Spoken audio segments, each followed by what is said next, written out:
नमस्कार आप सभी को। हम इस सत्र की शुरुआत 1 मिनट की शांति के साथ करेंगे।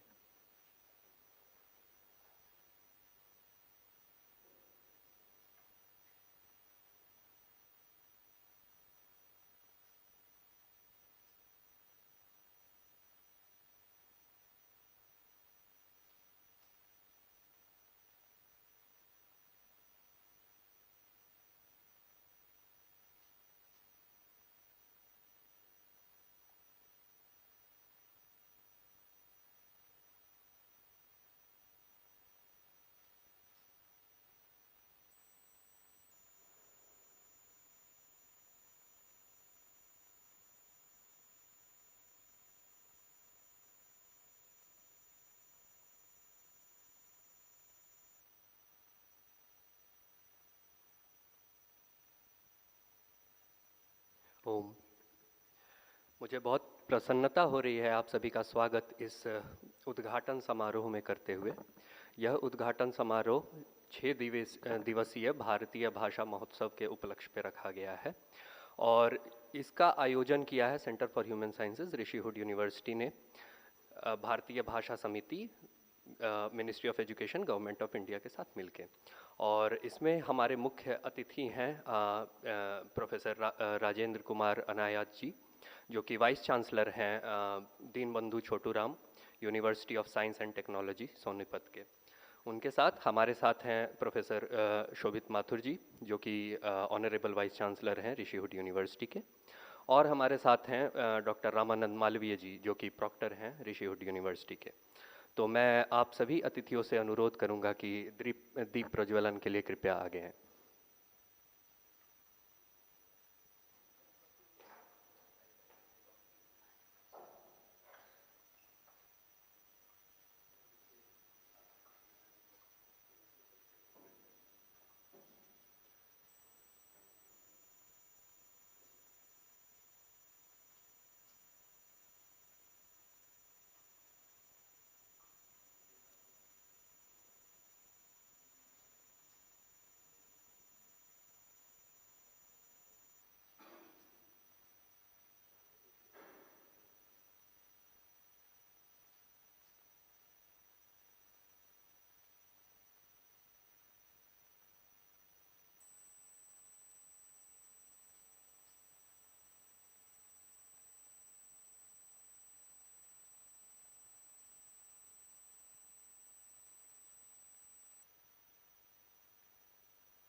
अब मैं पीजीडीपीएल की लर्नर साक्षी जी से अनुरोध करूंगा कि वो यहाँ आए और मंगलाचरण पाठ करें।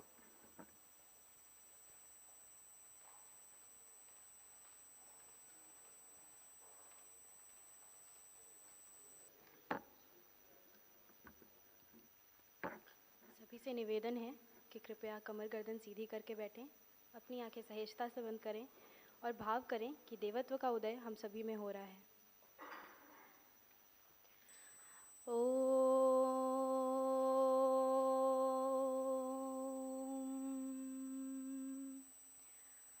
असतो मा सद्गमया तमसो मा ज्योतिर्गमया मृत्योर्मा मृतं गमय। ओम शांति शांति शांति। ओम भद्रं कर्णेभिः शृणुयाम देवा, भद्रं पश्येमाक्षभिर्यजत्राः, स्थिरैरङ्गैस्तुष्टुवाग्वंशस्तनूभिः व्यशेमहि देवहितं यदायुः। स्वस्ति न इन्द्रो वृद्धश्रवाः, स्वस्ति नः पूषा विश्ववेदाः, स्वस्ति नस्तार्क्ष्यो अरिष्टनेमि, स्वस्ति नो बृहस्पतिर्दधातु। ओम शांति शांति शांति ही। सभी से निवेदन है, आंखें खोल लें। हे शारदे माँ, हे शारदे माँ, अज्ञानता से हमें तार दे माँ। हे शारदे माँ, हे शारदे माँ, अज्ञानता से हमें तार दे माँ। तू स्वर की देवी है, संगीत तुझसे, हर शब्द तेरा है, हर गीत तुझसे। हे शारदे माँ, हे शारदे माँ, अज्ञानता से हमें तार दे माँ। हम हैं अकेले, हम हैं अधूरे, हम हैं अकेले, हम हैं अधूरे, तेरी शरण में हमें प्यार दे माँ। हे शारदे माँ, हे शारदे माँ, मुनियों ने समझी है, ऋषियों ने जानी, मुनियों ने समझी है, ऋषियों ने जानी, वेदों की भाषा, पुराणों की वाणी। हम भी तो समझें, हम भी तो जाने, हम भी तो समझें, हम भी तो जाने, विद्या का हमको भी अधिकार दे माँ। हे शारदे माँ, हे शारदे माँ, अज्ञानता से हमें तार दे माँ। तू श्वेत वर्णी कमल पर विराजे, हाथों में वीणा मुकुट सर पे साजे, अज्ञानता के मिटा दे अंधेरे, अज्ञानता के मिटा दे अंधेरे, उजालों का हमको भी संसार दे माँ। हे शारदे माँ, हे शारदे माँ, अज्ञानता से हमें तार दे माँ। ओम।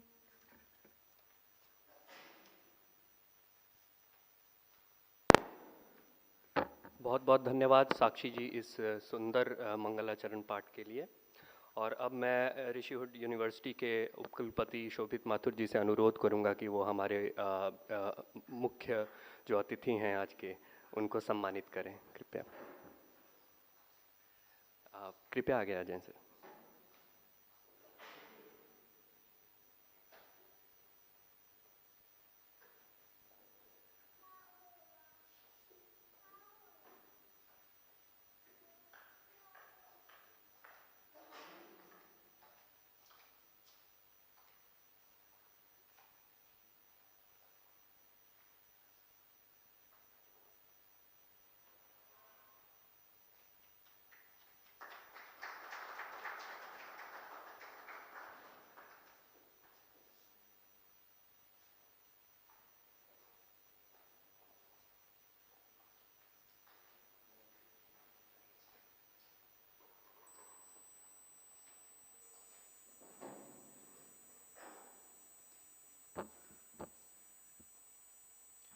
धन्यवाद सर। इस उद्घाटन समारोह में हमने प्रदर्शनी लगा के रखी है, जिसमें काफ़ी सारे जो दिन प्रतिदिन हम लोग उपयोग करते हैं, जिन वस्तुओं का, अपने किचन से लेके वॉशरूम तक, बेडरूम से लेके इलेक्ट्रॉनिक उपकरणों तक, सारी प्रदर्शनी यहाँ पे लगी हुई है। उसके और सारी जो वस्तुएं हैं, उनके जो संस्कृत नाम हैं, वो उसके सामने चिन्हित किए गए हैं। और साथ ही साथ वहाँ पे रखा हुआ है एक, जिसको स्टिकी नोट्स कहते हैं, और साथ में एक पेन।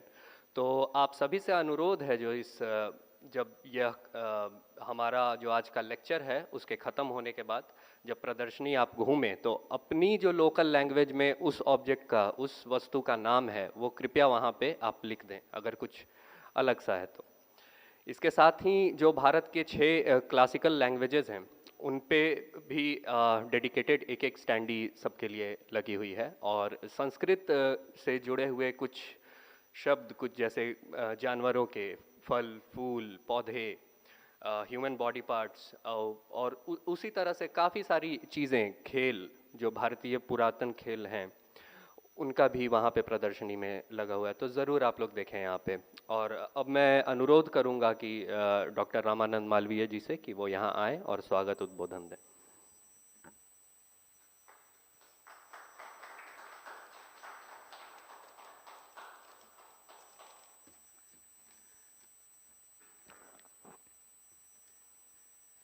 नमस्कार। आदरणीय मुख्य अतिथि Professor Rajendra Kumar Anayat ji, Vice Chancellor Deenbandhu Chhoturam University of Science and Technology Sonipat, आदरणीय Shobhit Mathur sir, Vice Chancellor Rishihood University, प्रिय शिक्षकगण, विद्यार्थीगण, मैं यहाँ उपस्थित आप सभी का स्वागत करता हूँ। मुझे बताते हुए अत्यंत हर्ष की अनुभूति हो रही है कि भारतीय भाषा समिति, शिक्षा मंत्रालय, भारत सरकार एवं ऋषिहुड यूनिवर्सिटी एक साथ मिलकर के 6 दिवसीय कार्यशाला का 11 दिसंबर से 16 दिसंबर तक आयोजन कर रही है। इस कार्यशाला के चेयरपर्सन श्री श्याम कृष्ण शास्त्री, भारतीय भाषा समिति एवं प्रोफेसर समदानंद मिश्रा आयोजित कर रहे हैं। जैसे हम सभी जानते हैं कि भारत एक विविधता वाला देश है, जहां देश के प्रत्येक भाग में विभिन्न भाषाओं एवं संस्कृति है, जो 28 राज्यों एवं 8 केंद्रीय शासित प्रदेशों का एक देश है, जहां प्रत्येक राज्य अपनी भाषा एवं बोली के लिए, अपनी संस्कृति विरासत के लिए प्रतिनिधित्व करती रहती है। भारतीय संविधान की 8वीं अनुसूची के अनुसार कुल 22 अनुसूचित भाषाएं हैं जो विभिन्न राज्यों में व्यापक रूप से बोली जाती हैं। भारतीय भाषा कार्यशाला में सभी अनुसूचित भाषाएं जैसे कन्नड़, कश्मीरी, कोंकणी, मराठी, मलयालम, मणिपुरी, बंगाली, बोडो, असमी, डोंगरी, गुजराती, हिंदी, उड़िया, पंजाबी, तमिल, तेलुगु इत्यादि भाषाओं में बोली जाती है। इस कार्यशाला में सभी भाषाओं में अपनी प्रतिभा और ज्ञान का प्रदर्शन दिखाने का अवसर प्रदान होगा। आप सभी लोगों को बताते हुए मुझे हर्ष हो रहा है कि जो हमारे मुख्य अतिथि जी हैं ये 8 भाषाओं के विशेषज्ञ हैं अकेले, और आप सब लोगों को ये अपनी भाषाओं से अपने प्रवचन के द्वारा संबोधित करेंगे। धन्यवाद।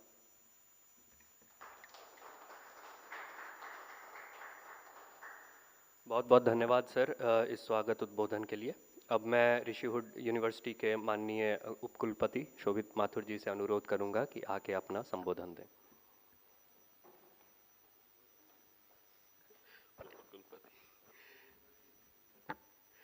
धन्यवाद नीलभ, सभी महानुभाव का स्वागत है और जो अतिथिगण भी है सभी का स्वागत ऋषिहुड यूनिवर्सिटी में। भाषा के विषय में ऐसा मेरा बहुत ज़्यादा ज्ञान नहीं है, तो मैं सोचा कि अपने निजी अनुभव से मैं कुछ उदाहरण देना चाहता हूँ कि भाषा का क्या वैसे महत्व रहा है, जैसे मैंने समझा है।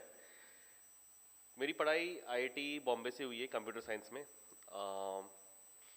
बहुत ही ऐसे कंप्यूटर साइंस IIT बॉम्बे जैसे हमें ये भी पता है कि शायद देश के टॉप जो 100 रैंक है IIT JEE के, पहले 50 सीट उसी के IIT बॉम्बे के भरते हैं।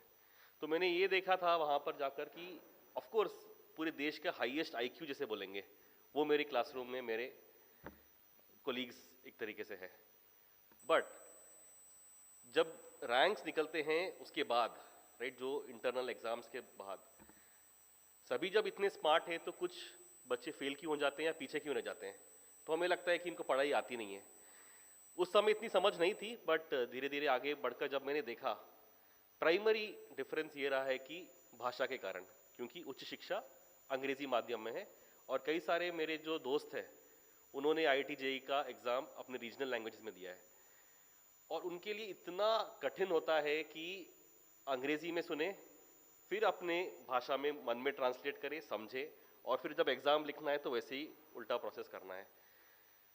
और अभी तक हमने इस इश्यू को सॉल्व नहीं किया है। तो उच्च शिक्षा के लिए जो भारतीय भाषाओं में होना चाहिए, जो अभी बात हो रही है, और कई सारे इसके कारण सुसाइड्स होते थे, जब हमने बाद में पहचाना कि ये कारण एक्चुअली भाषा के कारण है। और अपने अगर पब्लिक पॉलिसी की बात करें तो हायर एजुकेशन अपने भारतीय भाषाओं में क्यों नहीं हो सकता है। तो ये मेरा पहला अनुभव था भाषा का जो महत्व है। फिर मैं वहाँ से विदेश गया और यूनाइटेड स्टेट्स में जब मैं मास्टर्स कर रहा था मैंने एक 2 महीने का ब्रेक लेकर सूरीनाम नाम का एक देश है साउथ अमेरिका में, वहाँ गया था वॉलंटियरिंग करने। कुछ लोग जानते होंगे सूरीनाम के बारे में। बहुत ही इंटरेस्टिंग देश ऐसा है कि वहाँ पर 5वीं पीढ़ी है अभी, भारतीय पीढ़ी, जो इसे बोलते हैं ईस्टर्न यूपी बिहार उस रीजन से वहाँ पर गई है। 5वीं पीढ़ी अभी भी अपनी भाषा बात करती है सूरीनाम में। तो क्या एक वो उनको सरनामी कहते हैं, तो भोजपुरी अवधी उसका मिश्रण उसको। पर विदेश में जैसे कि यूनाइटेड स्टेट्स में विद इन 1 जनरेशन भाषा लुप्त हो जाती है, सभी लोग अंग्रेजी बात करना शुरू करते हैं। मेरे कई सारे जो हमारे खुद कजन्स हैं उनके बच्चे सभी लोग अंग्रेजी बात कर रहे हैं। तो ऐसा क्या रहा है इस क्षेत्र से जो लोग गए हैं 5 पीढ़ी तक अपनी भाषा को पकड़ के रखे हैं। तो मैंने पूछा ऐसा क्यों, तो उन्होंने बताया कि जब हमें लेट 1800s में यहाँ से ले गए थे एज स्लेव्स, इंडेंचर्ड लेबरर्स बोलते हैं ना, उनके पास कोई व्यक्तिगत निजी सामान वो ले जा नहीं पाए क्योंकि सभी को एक बोट पर ठूस कर ले गए थे। तो एकमात्र चीज जो वो ले जा सके यहाँ से वो तुलसी रामायण था। तो तुलसी रामायण के साथ ही वो 5 पीढ़ी अभी तक, क्योंकि उनको सभी बच्चों को वो समझाना है, तो उन्होंने भाषा को जिंदा रखा है अभी तक। तो कितना एक भाषा को महत्व कितना हो सकता है कि 5वीं पीढ़ी भी अभी तुलसी रामायण पढ़ती है। आप वहाँ पर अभी मंगलवार जाएंगे तो पूरे गांव खाली होते हैं, सभी लोग मंदिरों में होते हैं और तुलसी रामायण का पाठ होता है। तो ये मेरा दूसरा एक्सपीरियंस था। और फिर अभी भी जैसे हम ऋषिहुड में पढ़ाते हैं वगैरह, तब मुझे लगता है कि क्लासरूम में कई बार जो मैंने सीखा वही अप्लाई करने के लिए, कि बच्चों में जब भी मैं बात करता हूँ तो अंग्रेजी और हिंदी का मिश्रण करते हुए बात करते हैं। कभी कभार लगता होगा कि ये क्या है, इट इज़ नॉट सोफिस्टिकेटेड ऐसे बोलते हैं, बट बच्चों का रिस्पॉन्स बिल्कुल अलग होता है जब हम कुछ शब्द हिंदी के इस्तेमाल करते हैं जब हम पढ़ा रहे हैं। इसके अलावा जब यही चीज़ अगर हमारे निजी जीवन में हमें करना है, तो मेरी बेटी यहाँ बैठी है, तो हम ये घर पर हमेशा हिंदी में ही बात करें, वो कार्टून्स देखेगी तो भी हिंदी में देखेगी, तो हमारे जो बाकी रिश्तेदार उनको बहुत अजीब सा लगता है कि ये अंग्रेजी क्यों नहीं पढ़ाते अपनी बेटी को, क्योंकि अंग्रेजी तो वैसे भी वो स्कूल में सीख ही लेगी, मुझे पता है। तो हर शब्द का वो हिंदी में ही बात करेगी, अंग्रेजी तो सीख ही लेगी। तो एटलीस्ट 2 भाषाएं तो हमें ठीक से आए। हम खुद अभी कोई भी उपन्यास हमारी मातृभाषा में नहीं पढ़ने लायक है, हमारी सोच ही अंग्रेजी में हो गई है। तो आज सुबह ही मैं पढ़ रहा था कि what is the language of your dreams. जब हम हमारे सपनों में कैसी कौन सी भाषा आती है, that is the language of your thinking. Primarily मेरे को लगता है जैसे जैसे बढ़ रहे हैं सभी लोग अंग्रेजी में ही सोच रहे हैं, तो उस कारण जो हमारी भारतीय भाषाओं की जो इतनी बड़ी डाइवर्सिटी है वो लुप्त हो रही है। मैं भी उसका उदाहरण हूँ। तो जितना हो सके हम इसको अगर आगे प्रोत्साहित कर बढ़ा सकते हैं, तो ये हमारे एक क्या बोल सकते हैं धरोहर है जो हम अगली पीढ़ी को दे सकते हैं। धन्यवाद।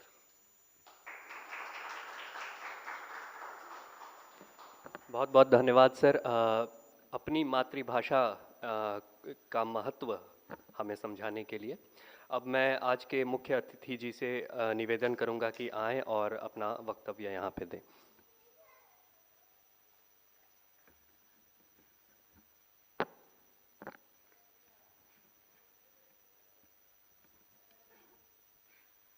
I may take an excuse today in speaking or delivering my, I don't call it as a discourse, or I don't know how should I call it, but it is more, maybe you may feel it like a classroom lecture, because when I was called for this program, I thought I must look into the content first, and when you listen me next 30 minutes or 40 minutes, and when you go back from here, since this is being such an important program in the country, you should take something back. It's not that everything I'm going to share with you is something new to you, I don't think. But definitely you will get something from here. Yesterday I came back very late from Delhi because it was in the Constitution Club. We had a human rights program, then came in the very late night and then had a look. Then I was asking myself, like, what is that which made me to stand in front of you today? What is that qualification I have? Everything is against, because I'm a mechanical engineer. I specialized in printing. I did all life engineering jobs. I was a machine builder. Of course, I'm a lover of languages, no doubt about it. As someone rightly said, I speak most of the South Indian languages, Hindi, English, little bit German. All these languages I can manage. This is what. So I felt I am qualified maybe because of that. That's the only thing. So I want to take you through the world of languages in 3 different ways. So the part 1, I just want to share with you the evolution, how this language has come, very, very short. And then in second part, I try to touch upon what are the languages we speak in India and how that is evolved, is the second part. And the third part is more of the real subject in discussion today. What are the benefits of being multilingual? Not just a local language alone I am telling, but being multilingual, what are the benefits you are going to get? So this is the way I want to take you through. So to begin with, let me say adab, because in Kashmiri you say welcome, then namaskara, namaste, vanakkam, namaskaram. In Malayalam we say namaskaram. My mother tongue is Malayalam. Any Malayalis here? I don't know. In my language we say namaskaram. All same, but there is a slight difference, that's all. In Punjab, when you go, you say Sat Sri Akal, you may say, somebody say pranam, and all these are, or maybe Kemcho, Gujarati you may say. So all different ways we say, but the meaning is same. This is what make India very different from any other country. You see, what made mankind what it is today is only because of communication, nothing else. Science, social sciences, objective sciences, all these came on a later stage. But the first and foremost thing is the development of languages. So there are 2 different theories which talks about this communication and languages. The famous linguist Noam Chomsky, he totally differs what Darwin's theory, because he said that there could be maybe 100,000, 200,000 years ago, one mutation happened in one of the genes, and from that genes onwards, the language started communicate. This is what he says. But if it gets proved, the issue is Darwinian theory will be obsolete. So I don't think it can happen in that way. He says it is step by step. The development of language is totally different, because look at the animal kingdom today. How it was communicating 5,000 years ago and today is the same way. Everything. Reason being, what an animal kingdom could do is only react based on instinct and impulses. A grazing animal which can go, smell the grass, and if it is eatable, it can eat and walk away. This is what maximum it can do, nothing more than that. But human is totally different. It's not the way, because we have been blessed with an extra element called the intellect, buddhi. So we have a completely developed sharira, mana, buddhi when you take, that fully developed intellect we have. That intellect helped us to question, looking at the universe and the planet Earth, why? The same thing Newton also asked when the apple fall down, why it has come down. Everybody would have seen that. Maybe you and me would have asked, why you waste your time? My grandfather's time also it was coming down, what is there to ask? But he told it may be right, but I want to know why it is coming down. And he got into gravitational force, and that's the way the science developed. The questioning ability in every human helped us to progress. The very same thing, in the form of a communication, if you look, it started as body gestures. That was the first thing we started. And then it came to sounds like ululations on those days, what you call, more like then it came into musics and poems and all those things. And then hieroglyphics. Look at all the cave paintings and carvings, and then the communication moved to hieroglyphics. And then it went to the oral tales. Because early days we didn't have a particular method to record what we want to communicate. So we made it an oral tradition, rhetoric. Look at the Vedic tradition. We made it a poem or a shloka for chanting so that it become rhetoric and you remember it in your brain. So that's the way they communicated. And then it came up to the written literature. Then came to the field where I worked as an engineer called printing. Printing is something 500 years ago, 600 years ago, changed the whole world.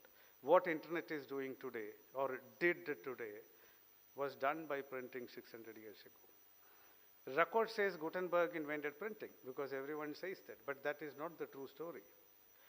700 years before Gutenberg, a gentleman called Bai Sheng in China, who developed the first clay printing press.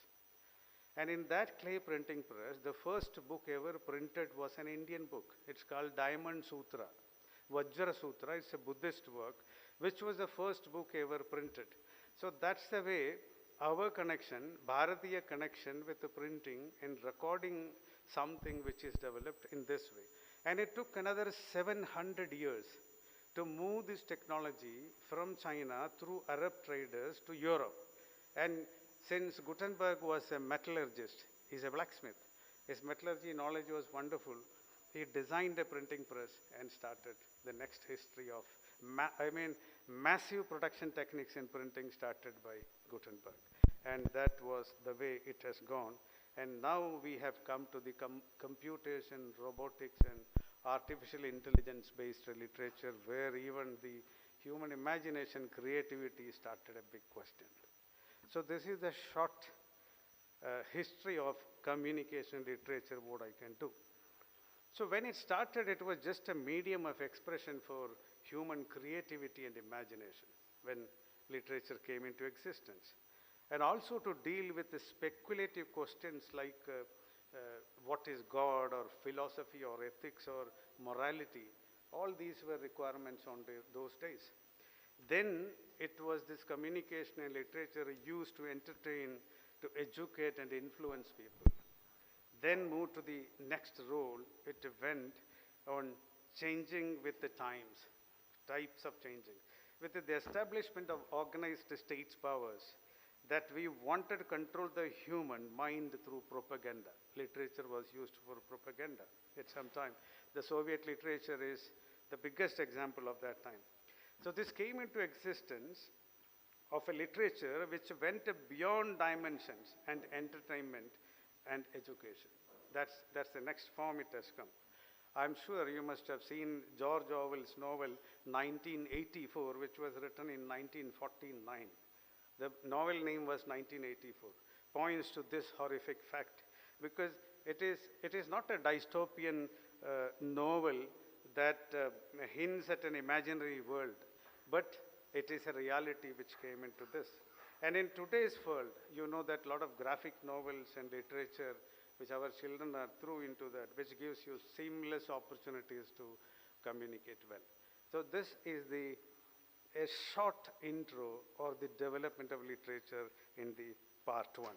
And now in part two, when I looked at these details, I could see that the oldest language is the Sumerian language. As per record I am talking, even though we claim in India, Sanskrit is the oldest, Tamilians tells Tamil is the oldest, Kannadiga says Kannada is the oldest. But with the available records and proofs, it is accepted in the world that Sumerian language is the oldest one, which is 5,500 years old.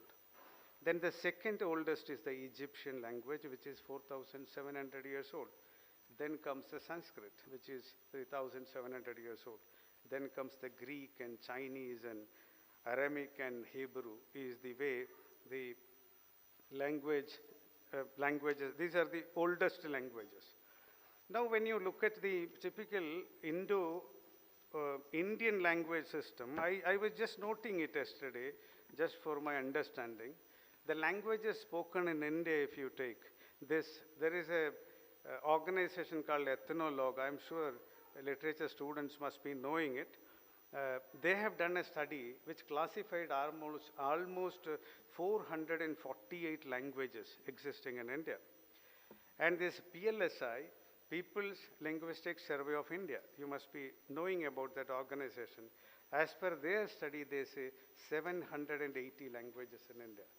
But the Indian census, 2011, which is updated in 2018, the latest updation which says in India, we have 19,569 languages, spoken language. I mean dialect. This many dialects we have. And when you look at from the mother tongue side, it is almost 1,369 languages available.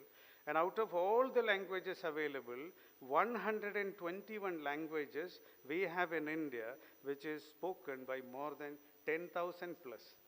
Minimum number I'm telling. So if the minimum number of speakers is 10,000 or above, there are 121 languages available in India as of today.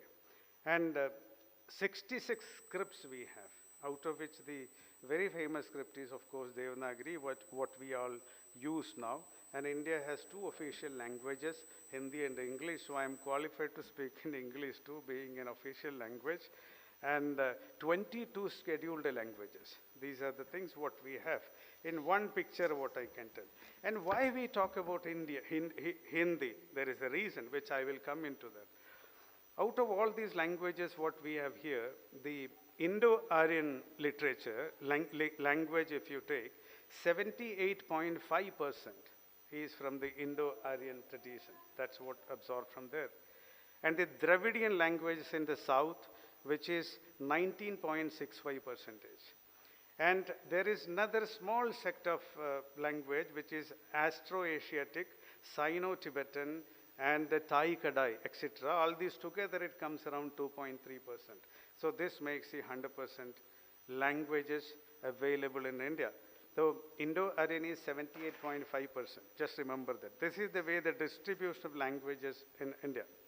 And Hindi is widely spoken, no doubt. 52.8 crore people in India can speak Hindi very well. They accept Hindi as their mother tongue too. And 43.6% consider is Hindi as their first language. I mean, complete mother tongue. Why this 52.8 is, the remaining people around, I was just looking around 13.9 crore people other than the English speaking region can handle Hindi, like me. My mother tongue is Malayalam, but I can speak Hindi. So like me, as a second language or a third language, these people, they can handle Hindi. They are around 11 crores. So altogether, the percentage of people who can handle Hindi very well, which comes around 52.8%. It's a wonderful number. That's the reason why we all should promote Hindi. It's much easy. How China has become China? Because of the Mandarin. They did it. Otherwise, what they were speaking in Shanghai was totally different from Beijing. But they did it, and China got united. If at all you want to unite a country, I think you need to have a common language. Otherwise, we cannot have that feeling, what I am speaking. If you don't understand the language in which I am speaking, that has no meaning. So almost 55% of the population can speak Hindi, and this is the only justification to spread it to the next remaining 45% in a better way, in the possible way. And another interesting fact what I want to tell you is, out of the regional languages, only one language which has really grown better than others, I'm telling, not the number I'm telling, percentage-wise, that is Punjabi. Punjabi speaking people have grown up. From 1972 to 2011, I am telling the exact number which I have. Bengali speaking people from 8.17% has gone down to 8.03. I mean 0.14% reduced. But Punjabi has gone up almost 0.17% from 2.57% to 2.74. This percentage is taken from the total population of the country. So don't confuse with the other number. Number of speakers are increased from 1973 to today. But overall population of the country and the percentage when you take, you will see this difference. Another language which has gone down is Malayalam. it has gone down. The lowest, 1.12% has gone down, speaking people. Urdu also 1.03 has gone down. Marathi speakers are 2 times increased. And when it comes to English, there are only 2.6 lakh people in India. Out of the 138 crore people, only 2.6 lakh people consider English as their mother tongue or a first language to communicate. But still most of the communications happens in English in India. Why it is so? What changes we need to make? We have to think all those things. So, but what it says is almost a 10% of the population in India can easily handle English, whether they speak it or not. So that makes around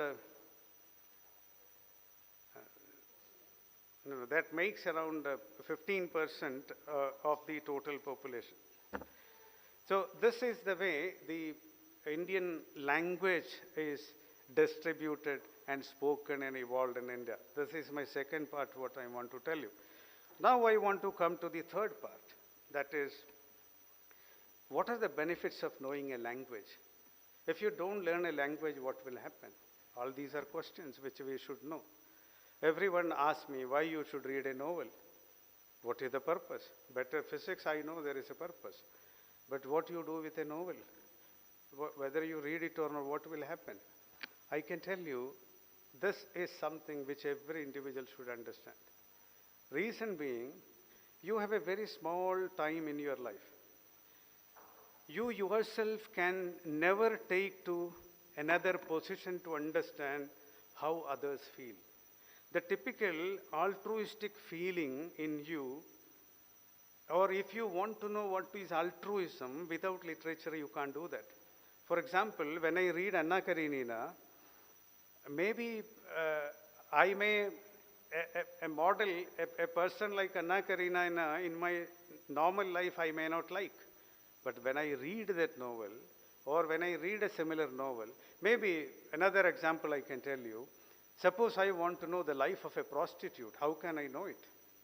I have to read a novel where it talks about the life of a prostitute, so I can put myself into her shoes, and I can take myself into a different level, a different world where I can experience what is that life. You just tell me, if you don't have a literature, how can you do that? What is the life of a police officer? How you know it? Unless and until you have a novel in which you yourself place in that position and read it, then you can understand what is, this physics cannot do. This mechanical engineering cannot do.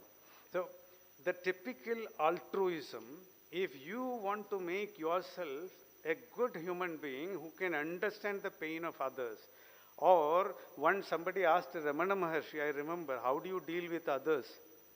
We would have taken a number of hours to answer it. Ramana Maharshi answered, there are no others. Because there are no others means to reach to that level, no, you take time. So unless and until you are not able to take you to that position, you won't be able to see this world so beautiful. You won't be able to know what is the need of the society, how we should plan ourselves. Or you cannot understand that pain of the other guy. So it's more of that aparabodham. In Sanskrit you can say that aparabodham, the feeling of the other. No physics can do that, the feeling of the other. If you don't have, what is the purpose of a human life? If you are not able to understand the feel of a third party, what is the purpose of life at all? So unless and until we don't have if we don't have literature with us, I tell you, my dear friends, the whole life is waste.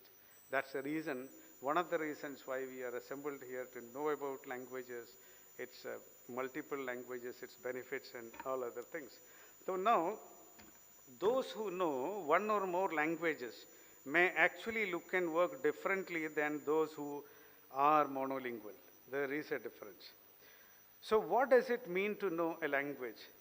Language ability, I tell you, basically 2 types. One is an active one and another one is a passive one. The active one is the speaking and writing, which all of us do. Another thing is listening and reading. The passive one is listening and reading. So these are the 2 active and passive components of learning a language. And maybe a balanced bilingual person can handle 2 languages same way almost, but very difficult it is. Normally you will have an upper hand in one language, little more. You may think that I am good in 2 languages or 3 languages, but it is highly, highly impossible. There is a slight difference. You go and ask Shashi Tharoor. He speaks in Hindi. Doesn't mean that his Hindi is as good as English. There is a difference. And he is trying to speak in Malayalam today. I have seen him a lot of activities doing in Malayalam. He is slightly, trying to pick up the languages. Lot of mistakes in that, but no problem. With all the courage he is speaking and taking it forward. So learning language, at any time you can think of it. So it need not necessarily be equal, but there are few cases where you may see. So most bilinguals around the world know and use their language in varying proportions, depending on the situation. As you rightly said, with your kid and wife, you speak in Hindi, because that is what you prefer to speak. But when you come to a place like this, where you want to deal different students, kids from all parts of the country, probably you may have to speak in English, no other option. So this, depending on the situation you do. Same way, the language learning also dependent on the situation from where you learned it. So from this situation, how you learn, it can be classified in the, I am talking about the typical linguistic theories I am telling, in which 3 types of people, they learn languages in bilingual or multilingual. Number 1 is the compound bilingual. It is more like an additive bilingual, you can say. It means, suppose you are shifting from here, Murthal to America tomorrow. You have a small child with you. The way how she is going to learn a language, English there, and your Hindi at home is called a compound language, bilingual learning, because she uses single technology to learn both. She don't need 2 different coding for that. A single coding will help her to grasp both languages, and it naturally happens. And that naturalization of English of this kind of kids, when they are small, move to some other place, it just happens, and it's difficult for you to make out. When you listen Rishi Sunak, without his photograph and video, you always feel he is a typical Brit. There is no difference. But when you look at his face, you will find out, oh, he could be an Asian, Indian or Pakistani, or I don't know, whatever, or a African, whatever it is. So this feel you get only when you see, because he is a compound bilingual guy. He speaks Hindi too. He can speak a little bit Punjabi. So this kind of people are called the compound bilingual learners. The second type is called coordinate bilingual people. I am a coordinate bilingual. Reason being, I did my schooling in my local language called Malayalam. And then I moved to Pune to do my engineering, where I did my engineering. And that time, as you rightly said, everything was coming in English and it was flying above my head. I was not able to understand what they were speaking, but I put all my effort and I learned it. And slowly, slowly I started communicating in Hindi, English, little bit in Marathi, all these I started. And this type of coordinate people, what they do, they are not like the first one, not the single coding. We coordinated, use our existing knowledge and try to adapt it and make it as perfect as possible. So what happens at times when I speak or somebody like me speaks, maybe somewhere else that my mother tongue touch will come in my tongue. It should come. If it's not coming, I'm rejecting my mother. I can't do that because that's the language I learned. It happens for people like me, a coordinate bilingual person, very rarely. But since we have put every effort and developed the skills and communication, it's possible for us to speak very well. There is no issue. We can make without any mistake. We can write well. We can use every vocabulary and do it. But it may not be like a natural speaker. It's not needed. I mean, that naturalized one. You can't differentiate. But many people, if you go into that, then you can differentiate. There could be a difference. And the third is the most interesting. And the coordinate bilingual people are also called subtractive people, subtractive bilingual. The first one is an additive bilingual. This is subtractive bilingual. And the third one is more like a subordinate bilingual. The subordinate bilingual is like my parents. Suppose I am bringing my parents to US or here. I don't think they can learn anything new because everything is already filled in their brain. And they try to learn. Of course, they will understand. But they have to filter it through their language which is already there. So that filtering process happens in the brain. So the influence of that language will happen. Need not necessarily be an old man to do this. Don't think so. Even youngsters, it happens. I was just noting a typical example while I was dealing with my own students in the campus. When my students comes to me, they tell me, sir, I want to give my examination. मैंने सोचा वो क्या sentence बात करता है, मुझे I want to give examination. Then मैंने देखा हिंदी में ऐसा सोचता है मुझे एग्जाम देने का है. I have to take my examination. The correct English could be, I want to take an examination, but it is not the mistake of this guy because he's a coordinate bilingual. He is thinking in Hindi. Hindi में ऐसा ही बात करता है. Sir मुझे exam देने का है. Exam देने का then he tried to translate it. Translating में क्या होता है? I want to give examination.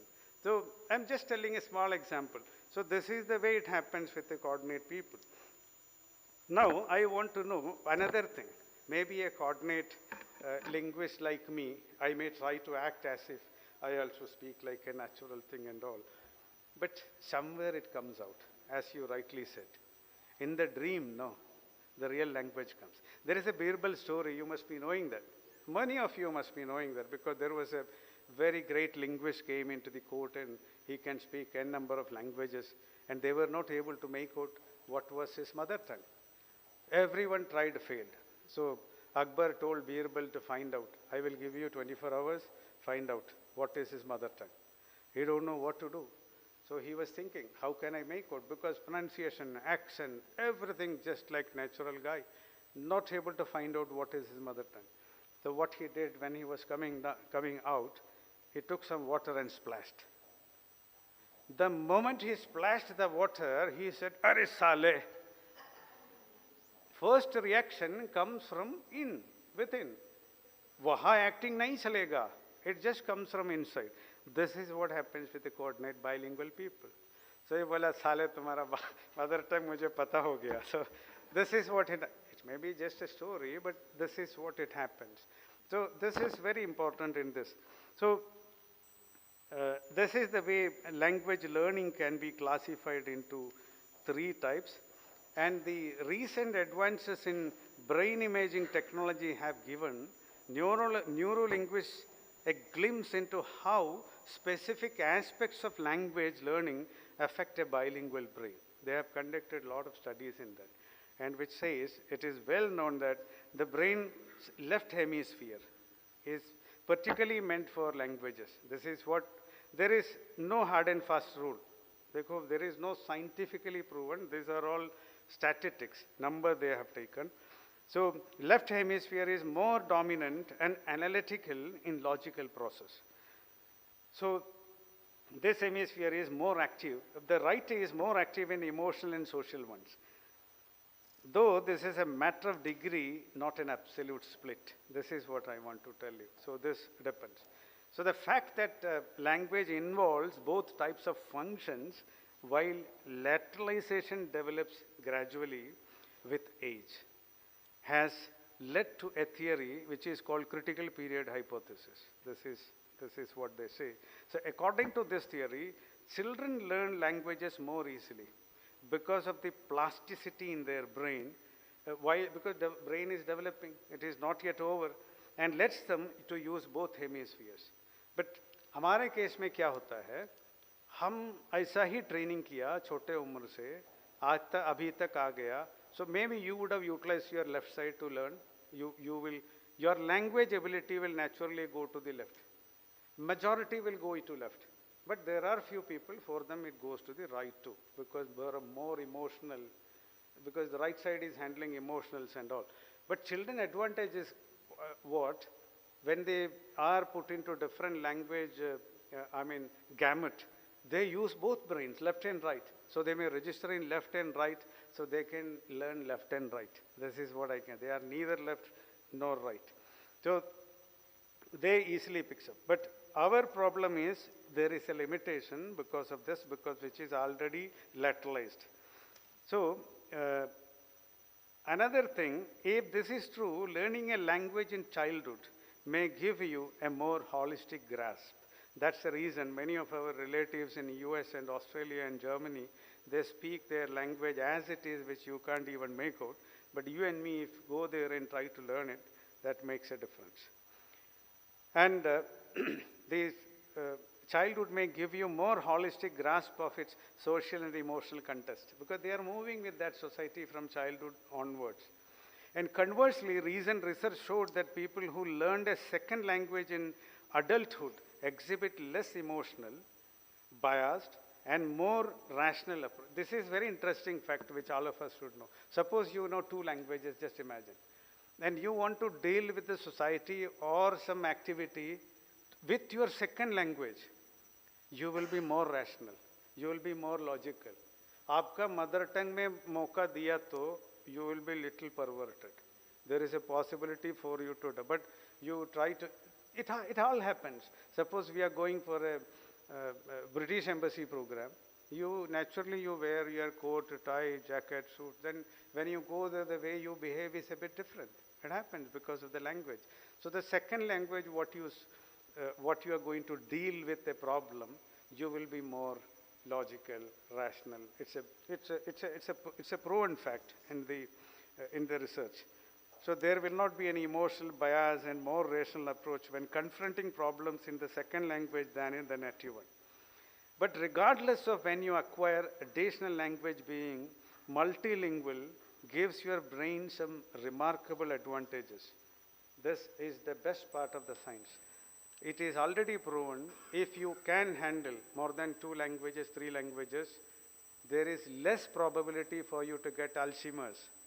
There is less possibility for you to get dementia. So like that, all those diseases, where you want to use your brain and intellect, which will be in a better control. And these people who can speak different languages, till their last day they will be active. They can think in a better way. They can give a logical conclusion in a better way. So this is very interesting study. Reason being, what they say is, the higher density of that gray matter in your brain that contains most of your neurons and synapses.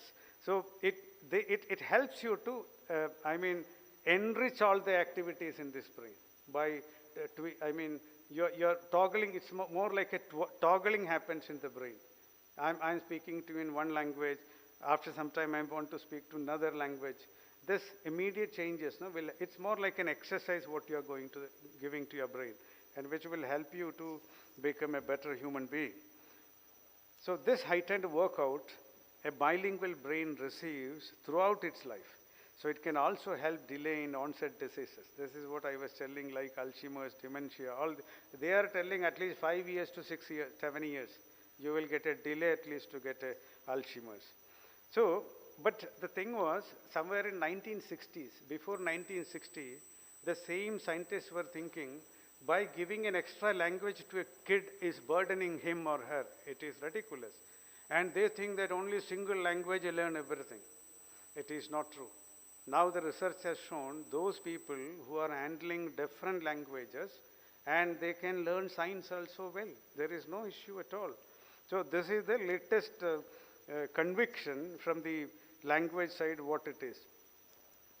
So what I suggest you is, it is not late. If somebody in this hall is not doing 2 to 3 languages at least, you can start now, because it is never late. It can strengthen all your, what is that, dorsolateral prefrontal cortex, This is which works for all this kind of thinking process in the brain. It will get much better activated, and you will perform in a much better way in the coming time.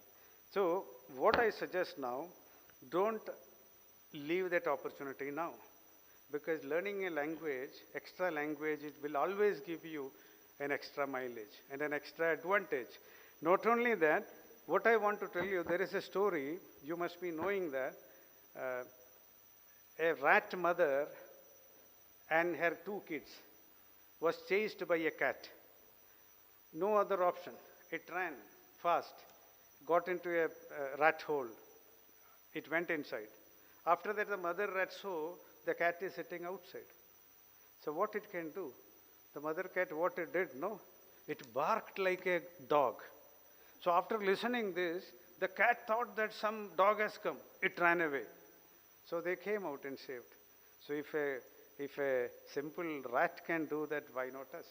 make use of this opportunity of learning a new language, and it can give you some opportunity in your life, and it can bring a better health, better thinking, and better future.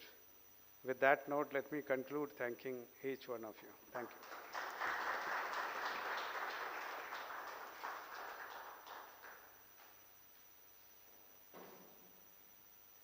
बहुत बहुत धन्यवाद sir इस सुंदर उद्बोधन को देने के लिए। अब मैं अपने श्रोताओं से यहाँ जो बैठे हुए हैं उनसे अनुरोध करूँगा कि अगर उनके कोई प्रश्न हैं जो सर से पूछना चाहते हैं तो वो पूछ सकते हैं। हाँ please.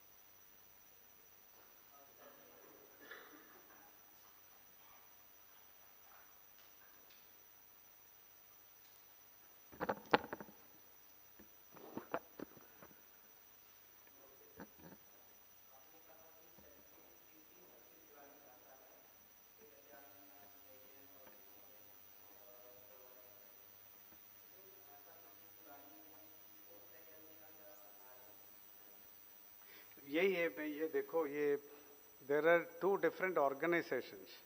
They are looking for actual proof. So with the existing actual proof, if you, now the Tamil language is claiming, they have recently got a, what is that, stone inscription, with the Pali and Tamil. So they say that it is older than Sanskrit. So I cannot answer this. I am not a language expert to answer this. But as per I took this data from Oxford University. They have a linguistic department which has given, they have taken all the what data available. With that they told the oldest is Sumerian. This is what the data, what they have. So I just dependent on the data what is given in Oxford, that's all.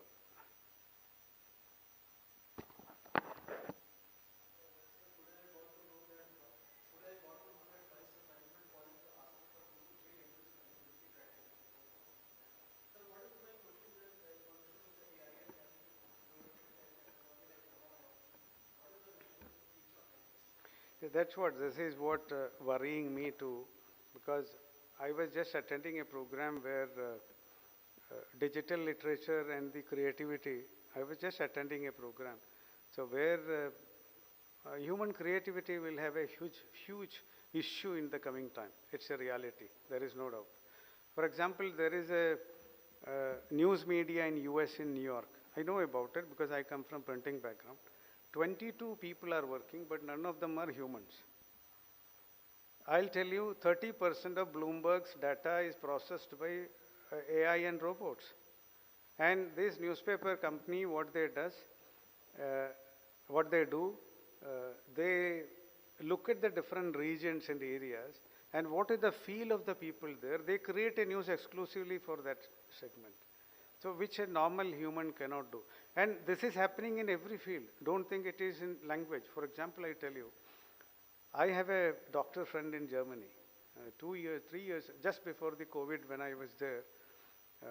When the patient comes to him with the scanning report, after that scanning, he put it in his mobile, okay. Somewhere in cloud, some website they have, and he do the primary investigation of the patient. By the time he completes the investigation, this scanned image is compared with millions of similar images in the cloud.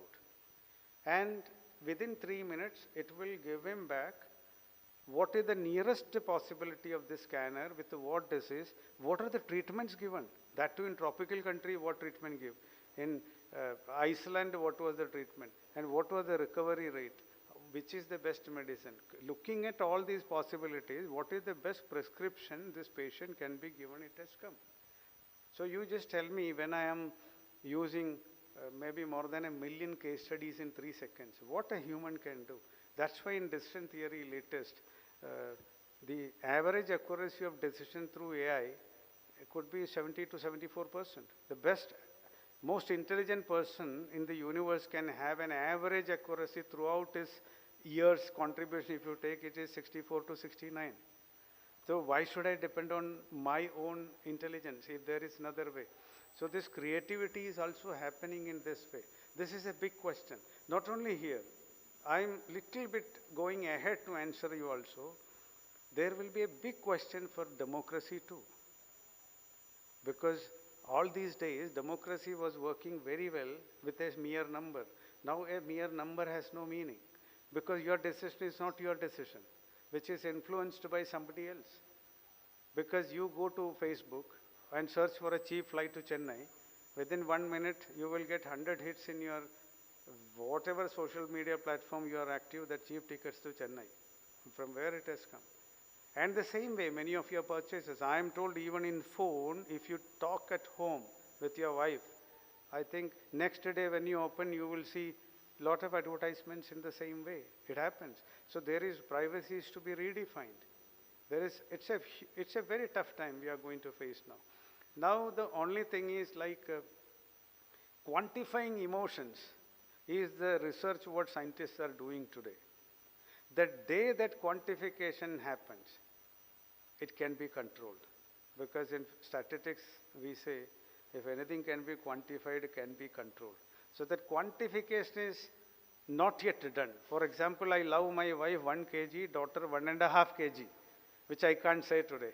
There is no measurement gauge to tell that. So that day a unit comes to measure this and quantify it, probably we may have to rethink in a different way. But I believe by the time human brain is much more intelligent and very intuitive, I think it will come up with some other component which can overcome this and which can perform in a better way. So the human creativity completely topsiding, I don't think it can happen all of a sudden. We may get some more time, at least in your and my life it will not happen. This is what I believe.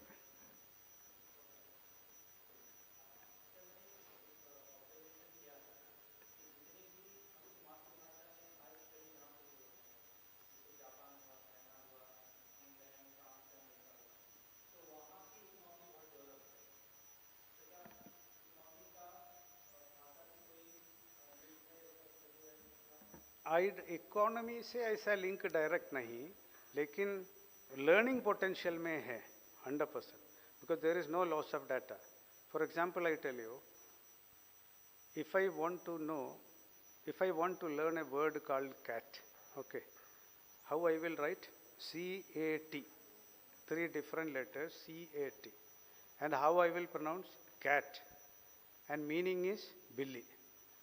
मैं हिंदी में तो बा B बिल्ली लिखता हूँ, क्या पढ़ता हूँ? बिल्ली, मीनिंग भी बिल्ली है. Simple answer. So there is no data loss at all. Here I am writing a different letter, different pronunciation and different meaning. All this my brain has to process and register. There is no need. So the advantage of what Japanese and Germans and French got, every European country, as a matter of fact, even the smallest country, take Slovenia, Bulgaria, they all have their languages and they study in that. I always support for that, provided if we have that richness in our textbook. As of now, it is not there. 20 years ago, Anna University is offering engineering in Tamil. I know about it because I was there in their academic council. They were running course programs in Tamil. So वो possible है, ऐसा नहीं है. So Hindi में आप सीखा तो देखो, उसका understanding बहुत है. उस पर कोई भी डाटा लॉस नहीं होगा. आपका इन्होंने बोला है ना, आपका वीसी साहब, थिंकिंग भी वही भाषा में है, रजिस्ट्रेशन भी वही भाषा में है. ये रीडिंग में क्या होता है? Reading, analysing, registering is a process. ठीक है, ध्यान से सुनो. Reading, analysing, registering is a process. इसमें क्या होता है? मेरा रीडिंग वही भाषा है, मेरा एनालाइजिंग वही भाषा है, मेरा रजिस्ट्रेशन वही भाषा है. नहीं तो क्या होता है? मेरा रीडिंग अंग्रेजी में है, मैनी वर्ड्स मालूम नहीं, वो मुझे डिक्शनरी देखना पड़ेगा. इक्विवेलेंट वर्ड देखा, वो भी अलग अलग है मीनिंग. ये आप सोचने जैसा नहीं. पदार्थम नहीं है भावार्थ. Everywhere you can not use it. For example, it depends on situation. You just imagine, there are synonyms for pita, mata पिता. माता को हम अम्बा बोलता है, धरणी, ये व्हाट इज दैट, जननी बोलता है. All meaning is same. Okay, आप कल सुबह घर पे जाके माताजी के पास जाके जननी क्या हो जाएगा? पेट मिलेगा आपको. दादाजी बोलेगा तू पागल है क्या, है ना? लेकिन अर्थ में कोई प्रॉब्लम है? दोनों सही है, माता जी भी सही है, जननी भी सही है, लेकिन माता जी के पास जाके जननी बोला तो मिलेगा. So this is what is language. So the padartham, bhavartham, dvayartham, there are different levels of words in language. So आप एक ही लैंग्वेज में ये सब करता तो है ना, आपके लिए बहुत अपॉर्चुनिटीज है. Nothing to worry, there will not be any loss at all.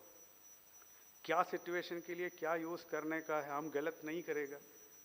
एक थर्ड पार्टी लैंग्वेज यूज करने समय है ना, पापा के जगह पे जाके फादर फादर बोलो, क्या हो जाएगा? कर नहीं सकता.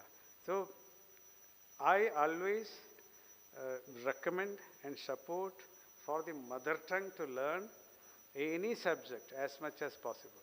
That's the purpose of this program. People are not understanding this.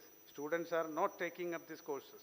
It may take time to bring them into that level, but one day it will come.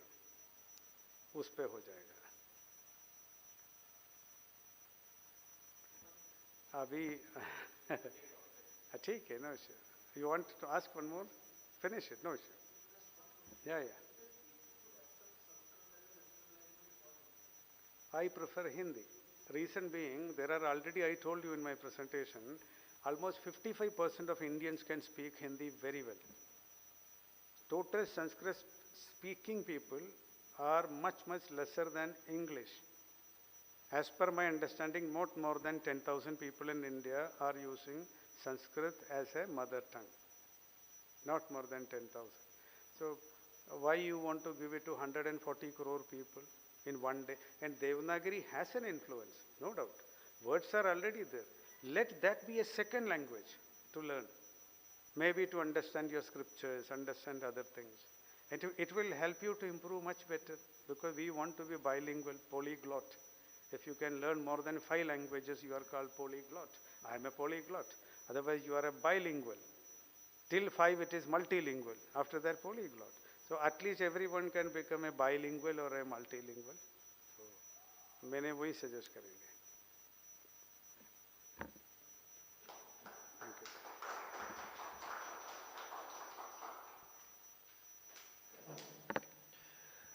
बहुत बहुत धन्यवाद सर हमारे प्रश्नों का उत्तर देने के लिए. और आगे बढ़ते हुए अब मैं फिर से आपको धन्यवाद देना चाहूँगा कि आपने अपना कीमती समय निकाला और हमारे पास आए.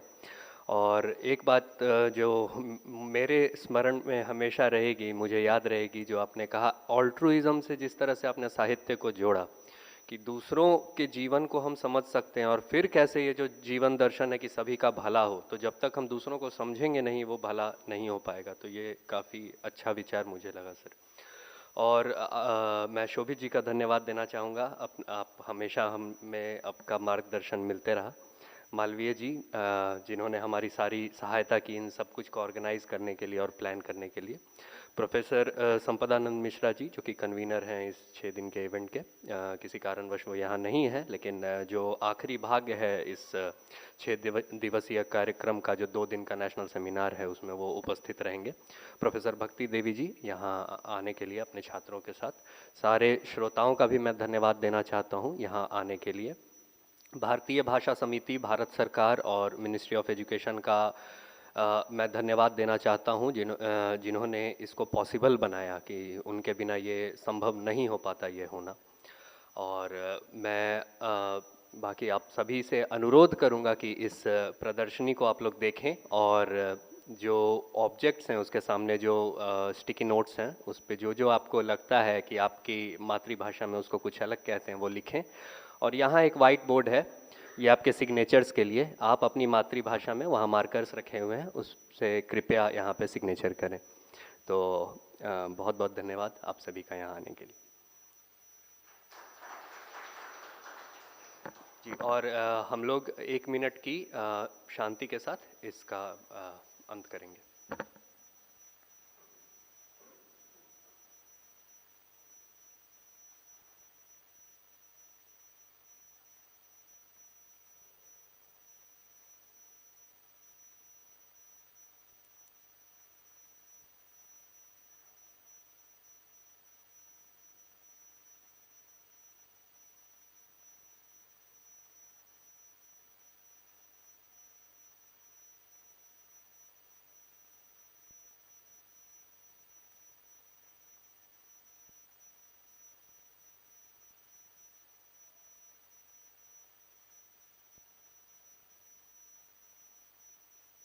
ओम।